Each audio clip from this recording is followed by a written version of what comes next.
অনেকগুলো সেলুন ঘুরে যাচাই বাছাই করে আমার সেলুনই শেষ পর্যন্ত তাদের কেন পছন্দ হয়েছে, কী তার কারণ ছিল জানতে হলে অবশ্যই শেষ পর্যন্ত আমার সঙ্গেই থাকতে হবে। আসসালামু আলাইকুম এভরিওয়ান, কী অবস্থা সবার, কেমন আছেন? আশা করি সবাই ভালো আছেন। আমার আরও একটি নতুন ব্লগে সবাইকে স্বাগতম। আমাদের আজকের এই মিষ্টি ব্রাইডের একটি নতুন গল্প আমি আপনাদের সামনে তুলে ধরার চেষ্টা করব। তো আমাদের এই ব্রাইড কিন্তু আমাদের কাছে দুদিনের প্যাকেজ নিয়েছে। প্রথম দিন সে আমাদের কাছে হলুদের মেকওভার নিয়েছিল, আজকে তার বিয়ের দিনের লুকটাও সে আমাদের কাছ থেকেই নিয়েছে। সে মূলত চিটাগাংয়ে বড় হয়েছে, চিটাগাংয়ে সমস্ত বড় নামি দামি পার্লারগুলোতে সে যাওয়া আসা করতো তাদের ফুল ফ্যামিলি।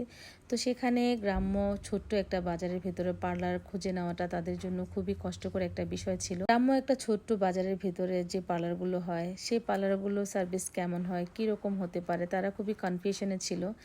অবশেষে তারা আমার সেলুনটাকেই চুজ করলো। আমার এখানে আসার পর তারা দুদিনের বুকিং দিয়ে তারপরে তারা কন্ট্যাক্ট করে চলে গিয়েছিল। পরবর্তীতে তারা যখন সার্ভিস নিতে এসেছিল, প্রথম দিন তারা একটু ভয়ে ভয়ে ছিল যে আসলে সার্ভিসগুলো কি হতে পারে। যদিও তারা আমার পেজটাকে ফলো করেছে, আমার পেজের কাজ তারা দেখে তাদের খুবই ভালো লেগেছে, তারপর তারা আমাকে বুকিং করেছিল। তারপরেও হয় না, যারা শহরে সবসময় নিয়মিত কাজ করে তারা আবার গ্রামে এসে এখন কাজ কীরকম না কীরকম হয়। আর এখন যেহেতু সোশ্যাল মিডিয়ার যুগ, অনেক ক্ষেত্রে আমরা কি করি যে ফটোগ্রাফারের কিছু ছবি কিন্তু আমাদের পেজে আমরা আপলোড করে থাকি, সেগুলো দেখতে কিন্তু একটু ভিন্নতাই আসে ছবির এডিটের কারণে। বাস্তবমুখী কতটুকু কাজ ভালো হবে সেটা কিন্তু একজন রিয়েল যে বিউটি আর্টিস্টই বলতে পারবে, এবং কাজ থেকে যারা সার্ভিস নিয়ে যায় তারা কিন্তু এটা উপভোগ করতে পারে, বাকিরা কিন্তু সেটা কখনোই ফিল করতে পারে না।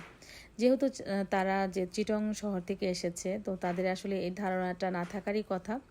আর আমার এখানে কাজ আমি যতই দেখাই, আমি বলেছি যে আমার এখানে কোনো ডিএসএলআর ক্যামেরার ছবি না, আমার নর্মাল যে আইফোন যে মোবাইল, তো সেটার ছবিগুলোই আমি সবসময় কোনো প্রকার ডিএসএলআর ছাড়াই আমি আমার নর্মালভাবে আমি পোস্ট করে থাকি। তো সেগুলোই আমি আমার ক্লায়েন্টদেরকে দেখাই, বা তারা ওখান থেকে চুজ করে যদি তাদের ভালো লাগে তারা আমার কাছে সার্ভিস নিতে পারে।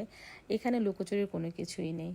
তো যাই হোক, অবশেষে তারা যখন হলদি লুক নিতে আসছিল, তাদের হলদি লুকটা যখন আমি কমপ্লিট করেছিলাম, তারা এতটাই হ্যাপি ছিল, তারা ভাবতেও পারে নাই যে তারা আমাদের এখানে কাজ করে এতটা স্যাটিসফাইড হবে, এবং তারা যে আমার সাথে কতটা ফ্রেন্ডলি যতক্ষণ ছিল, যে কতটা ভালো একজন মানে বন্ধুর মতো তারা আমার সাথে বিহেভিয়ার করেছে আমি বলে বোঝাতে পারবো না।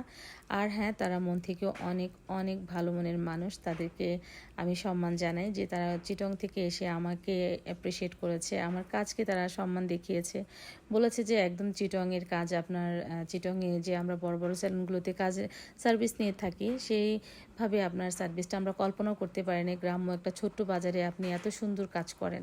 তো এটা আমার সব থেকে জীবনের একটা বড় পাওয়া ছিল। অনেকেই ভাবেন যে গ্রামে কাজ করি বিধায় হয়তো কাজের কোয়ালিটি কতটুকু ভালো হবে, কতটুকু কোয়ালিটিফুল একটা কাজ হবে, আসলে যারা সার্ভিস নিয়েছে তারাই বলতে পারবে।